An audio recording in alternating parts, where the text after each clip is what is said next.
Hi friends, मैं आकांक्षा Sharma GK with आकांक्षा में आपका स्वागत करती हूँ। सामान्य ज्ञान के 10,000 प्रश्नों में आज हम 7वां भाग करने वाले हैं। ये ऐसे प्रश्न हैं जो व्यापम लगातार पूछ रहा है पिछले 30 सालों से और एमपीपीएससी पूछ रहा है 30 सालों से। मतलब हमारे मध्य प्रदेश में जो जो प्रश्न पूछे जाते हैं उनका एक कलेक्शन है और यहीं से ही आपका पूरा स्टैटिक्स जी के आने की पूरी संभावना है। तो करंट में मेरा अलग से ही चल रहा है, बाकी पटवारी क्रैश कोर्स भी चल रहा है। इसके लिए जो जीके के क्वेश्चन थे, क्योंकि पूरा जीके अभी पढ़ना मुश्किल है क्योंकि पेपर का समय बहुत नज़दीक है, तो इसके लिए मैंने जो इम्पोर्टेंट है जो पेपर में आए हुए हैं वो क्वेश्चन निकाल के आपके लिए लाई हूँ। तो चलिए स्टार्ट करते हैं। ये हमारा प्रीलिम्स का पैकेज है। अगर आप एमपीपीएससी प्रीलिम्स की तैयारी कर रहे हैं तो आप हमारा ये 10 बुकलेट का पैकेज ले सकते हैं। प्री का 11 बुकलेट मिलेगा, पटवारी का 10 बुकलेट मिलेगा। पहला क्वेश्चन है, उज्जैन में कुंभ मेले का आयोजन कितने वर्षों बाद होता है? तो उज्जैन में कुंभ मेले का आयोजन प्रत्येक 12 वर्ष बाद होता है।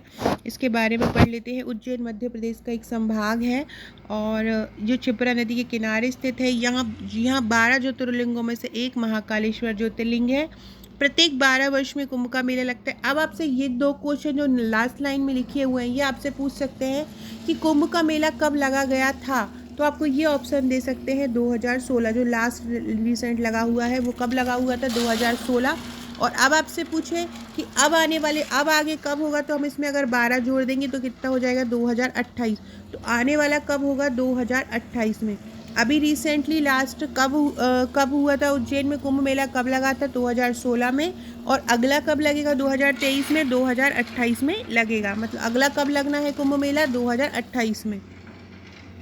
भारतीय प्रौद्योगिकी संस्थान इंदौर के निदेशक। तो भारतीय प्रौद्योगिकी संस्थान की स्थापना कब हुई थी? 2009 में हुई थी। और यहाँ का आदर्श वाक्य है, ज्ञान सबके हित के लिए। फिक्शन के लिए मैन पुरस्कार जीतने वाले पहले भारतीय मूल उपन्यासकार कौन है? फिक्शन के लिए मैन बुकर पुरस्कार जीतने वाले पहले भारतीय मूल उपन्यास, जो मैन बुकर पुरस्कार अंग्रेजी साहित्य के लिए दिया जाता है, तो ये किसको मिला है? ये BS नायपाल को मिला था। याद रखिएगा, फिक्शन के लिए मिलने वाला पहला कौन सा है? तो पहला फिक्शन के लिए जीतने वाले पहले मैन बुकर पुरस्कारकर्ता कौन है? तो वो है BS नायपाल। BS नायपाल आधुनिक युग के अंग्रेजी साहित्यकार थे। उन्हें अंग्रेजी छंद का गुरु कहा जाता है। ये बहुत इंपॉर्टेंट है, ये पूछ सकते हैं कि किसको अंग्रेजी छंद का गुरु कहा जाता है? BS नायपाल को। उन्हें 2009 में साहित्य का भी नोबेल पुरस्कार दिया था, अंग्रेजी साहित्य का। कई साहित्यिक पुरस्कारों से उन्हें सम्मानित किया गया। 1971 में उन्हें मैन बुकर पुरस्कार दिया गया था।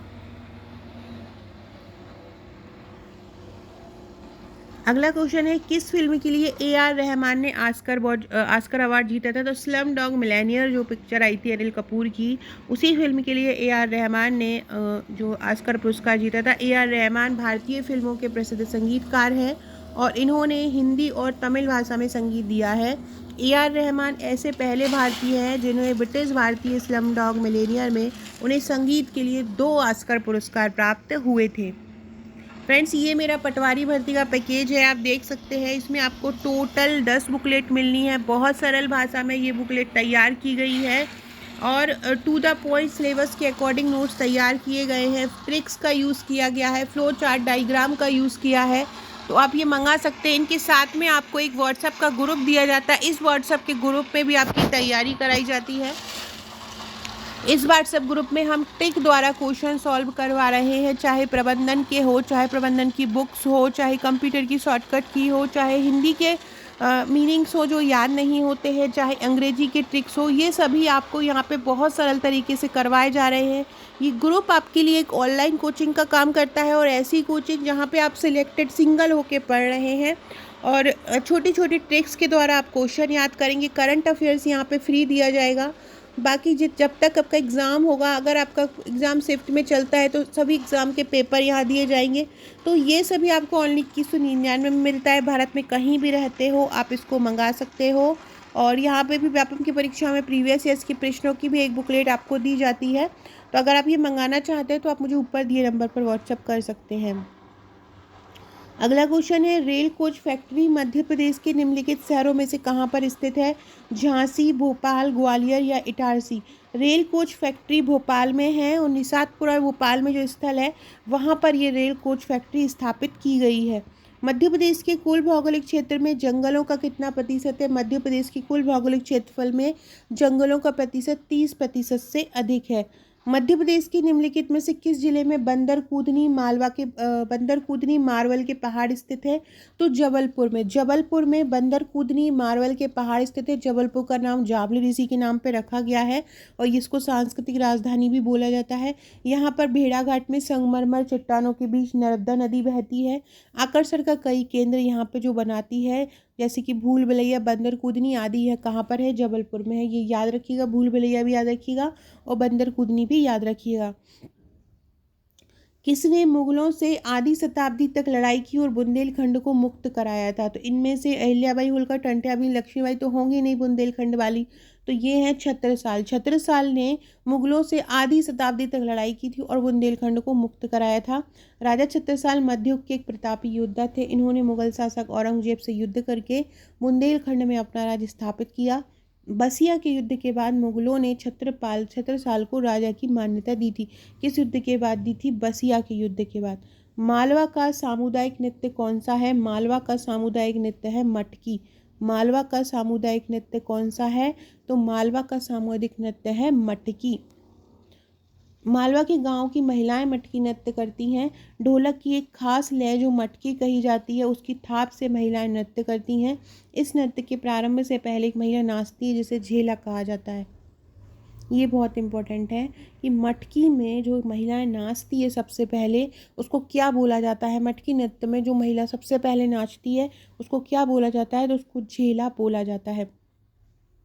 अगला क्वेश्चन पढ़ते हैं फ्रेंड्स। अगला क्वेश्चन पढ़ने से पहले अगर आपने हमारा WhatsApp, Telegram, Facebook, Twitter join नहीं किया है तो ज्वाइन कर लीजिएगा। वहाँ आपको महत्वपूर्ण अपडेट मिलता रहेगा। साथ में अगर आपने आपका नंबर मुझे व्हाट्सएप पर सेव नहीं कराया है तो मुझे आपका नंबर मेरे पास सेव करा दीजिए। सेव इट और अपना नाम लिख कर भेज दीजिए, आपका नंबर मेरे पास सेव हो जाएगा। वहाँ आपको मेरे स्टेटस के थ्रू बहुत सारी जानकारी और बहुत सारा क्वेश्चन आपको मिलते रहेंगे। और अगर आप मेरी हर वीडियोस की पीडीएफ चाहते हैं तो वो आपके नोट्स के ही साथ आपको एक ग्रुप मिलेगा, उसी ग्रुप में ही आपको पीडीएफ मिलेगी। और ग्रुप एक बहुत रामबाण की तरह आपके लिए काम करता है, क्योंकि वहाँ हर वक्त आपको एक कुछ ना कुछ जानकारी मिलती रहती है, कुछ ना कुछ क्वेश्चन आपके हर वक्त तैयार होते रहते हैं। जवाहरलाल नेहरू द्वारा लोक सेवा के जनक की उपाधि किसे प्रदान की गई थी? गणेश वासुदेव मावलंकर को जवाहरलाल नेहरू द्वारा लोकसभा के जनक, क्योंकि ये लोकसभा के पहले जो स्पीकर थे, इसीलिए इनको लोकसभा के जनक की उपाधि जवाहरलाल नेहरू द्वारा दी गई थी। गणेश वासुदेव मावलकर को लोग दादा साहब मावलकर के नाम से भी जानते थे। इन्हें पंडित जवाहरलाल नेहरू ने लोकसभा के जनक की उपाधि दी। 1992 में किस उद्योगपति ने भारत रत्न जीता? जे.आर.डी. टाटा, धीरूभाई अंबानी, अजीज प्रेमजी और राहुल बजाज। तो इनमें से जे.आर.डी. टाटा को 1992 में भारत रत्न मिला था। कब मिला था? 1992 में मिला था और इनको भारत रत्न दिया गया था। भारत के लिए महान इंजीनियरिंग कंपनी खोलने के सपने के साथ जे.आर.डी. टाटा 1945 में इन्होंने टेल्को की स्थापना की थी, जो मूलतः इंजीनियरिंग और लोकोमोटिव के लिए थी। इन्हें वर्ष 1957 में पद्म विभूषण भी दिया गया और 1992 में भारत रत्न भी इनको दिया गया। रोज ऑफ गॉड एक उत्कृष्ट कविता जी जो इनके द्वारा लिखी गई। रोज ऑफ गॉड लिखी गई श्री अरविंदो के द्वारा। किसके द्वारा लिखी गई? श्री अरविंदो के द्वारा रोज ऑफ गॉड लिखी गई। मध्य प्रदेश में अटल बिहारी वाजपेयी भारतीय सूचना प्रौद्योगिकी संस्थान कहाँ पर है? ग्वालियर में है और ग्वालियर में ही अटल जी का बर्थ प्लेस है। अटल जी के जन्मदिन को सुशासन दिवस के रूप में भी बनाया जाता है। भारत में सबसे बड़ा मठ तवांग मठ कहाँ पर है? तो सबसे पहले ये याद रखो कि भारत का सबसे बड़ा मठ कौन सा है? तो भारत का सबसे बड़ा मठ है तवांग मठ। तवांग मठ कहाँ पर है? अरुणाचल प्रदेश में है। ये क्वेश्चन एक केबीसी में भी पूछा गया था, अरुणाचल प्रदेश वाला, कि तवांग मठ कहाँ पर है। तवांग मठ भारत के अरुणाचल प्रदेश में स्थित एक बौद्ध मठ है। यह भारत का सबसे बड़ा बौद्ध मठ है। यह लहासा के पोताला महल के बाद विश्व का दूसरा सबसे बड़ा मठ है। विश्व का दूसरा, ये भारत का तो पहला हो गया तवांग। अब आपसे पूछे विश्व का दूसरा कौन सा है, तो विश्व का दूसरा भी यही है। और विश्व का पहला कौन सा है? तो लहासा के पोताला महल। लहासा का पोताला महल जो है वो सबसे बड़ा है और दूसरा तवांग मठ है। बालाघाट और छिंदवाड़ा जिले में कौन सा खनिज पाया जाता है? बालाघाट और छिंदवाड़ा में मैग्नीज पाया जाता है। देश का भंडारण का 50% मैग्नीज मध्य प्रदेश में ही पाया जाता है। मध्य प्रदेश में 680 लाख टन मैग्नीज के भंडारण है, जिसमें से 500 लाख टन बालाघाट और शेष छिंदवाड़ा में है। प्रसिद्ध उपन्यास मालगुडी डेज किसके द्वारा लिखा गया था? मालगुडी डेज लिखा था R.K. नारायण ने। आर के नारायण ने एक काल्पनिक शहर मालगुडी को आधार बनाकर अपनी रचनाएं लिखी थी। इनका पहला उपन्यास स्वामी और आपके दोस्त थे, जिसमें 1935 में प्रकाशित हुआ। मालगुडी डेज का उपन्यास R.K. नारायण द्वारा रचित है। जयपुर में कृष्णा के ताज के रूप में निर्मित महल, जिसे 953 बाहरी दीवार वाली खिड़कियों सहित बनाया गया है, उसको कौन है? वो है हवा महल। हवा में जयपुर में कृष्णा के ताज के रूप में निर्मित किया गया है और इसमें बाहरी खिड़की कितनी है? लगभग 953 है। कौन सा एक राज्य के राज्यपाल और पूर्व मुख्यमंत्री भी हैं? आनंदीबेन पटेल राज्यपाल भी रही हैं और गुजरात की पहली महिला मुख्यमंत्री भी रही हैं।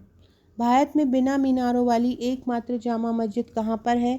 तो बिना मीनारों वाली एकमात्र जामा मस्जिद कहाँ पर है? मध्य प्रदेश में है। और चंदेरी मध्य प्रदेश के अशोकनगर जिले की एक ऐतिहासिक शहर है। यहीं पर ही बिना मीनार वाली जामा मस्जिद है, याद रखिएगा। बिना मीनार वाली जामा मस्जिद कहाँ पर है? चंदेरी में है। कौन सा राष्ट्रीय उद्यान मध्य प्रदेश में स्थित नहीं है? देखो, माधव राष्ट्रीय उद्यान भी है, पेंच भी है, सतपुड़ा भी है। मानस राष्ट्रीय उद्यान असम में है, मध्य प्रदेश में नहीं है। इंदौर हवाई अड्डे का नाम क्या है? इंदौर हवाई अड्डे का नाम देवी अहिल्याबाई होलकर हवाई अड्डा है। ये एक अंतर्राष्ट्रीय स्तर का हवाई अड्डा है। प्रदेश में महात्मा, ये नहीं आएगा। महाभारत में चंदेरी शहर का उल्लेख किया गया है। महाभारत काल के दौरान कौन चंदेरी का राजा था? शिशुपाल। कौन था? शिशुपाल था। और चंदेरी और ललितपुर का उल्लेख महाभारतकालीन इतिहास में मिलता है। अगला क्वेश्चन है, सत्यजीत रे द्वारा निर्देशित प्रसिद्ध फिल्म पाथेर पांचाली के कहानीकार कौन थे? तो पाथेर पंचाली के कहानीकार थे विभूति भूषण बंदोपाध्याय। ये पाथेर पंचाली जो है 1955 में बनी थी और बंगाली भाषा की फिल्म थी। निम्नलिखित स्वतंत्रता सेनानियों में से कौन मध्य प्रदेश के भावरा में पैदा हुआ था? चंद्रशेखर आजाद का जन्म भावरा, मतलब आज भावरा जो है अलीराजपुर का ही एक गाँव है, जिसका नाम अब आज़ाद नगर कर दिया है। इन्होंने हिंदुस्तान सोशलिस्ट रिपब्लिकेशन एसोसिएशन की स्थापना भी की थी 1928 में। इसरो के नए अध्यक्ष के रूप में किसे चुना गया है? केशवान। मध्य प्रदेश विधानसभा की कितनी निर्वाचित सीटें हैं? ये पुराना क्वेश्चन है, तो इसलिए इसको नया अपडेट कर लीजिएगा। मध्य प्रदेश विधानसभा में कितनी सीटें हैं? 230 मध्य प्रदेश विधानसभा में सीटें हैं। चंद्रमा पर भारत का पहला मिशन किस नाम से जाना जाता है? चंद्रयान फर्स्ट के नाम से। लोह में कलात्मक और उत्तम कार्य के लिए प्रसिद्ध करेरा मध्य प्रदेश के किस जिले में है? शिवपुरी में है करेरा। करेरा शिवपुरी की एक तहसील है। यहाँ पर करेरा वन्यजीव अभ्यारण्य भी है। इसकी स्थापना 1981 में की गई थी और यह करेरा वन्यजीव अभ्यारण्य जो है वो सोन चिड़िया के लिए प्रसिद्ध है। सर सीवी रमन को किस कार्य के लिए भौतिक विज्ञान में नोबेल पुरस्कार मिला? सीवी रमन को प्रकाश प्रकीर्णन के कारण नोबेल पुरस्कार मिला था। मध्य प्रदेश में ये नहीं है। तो फ्रेंड्स, ये थे हमारे आज के क्वेश्चन। ऐसे ही और क्वेश्चन मैं नेक्स्ट वीडियो में कराऊंगी। आशा है आपको वीडियो अच्छा लगा होगा और नेक्स्ट वीडियो में ज़्यादा क्वेश्चन आपके लिए लेके आऊँगी। Okay friends, thank you.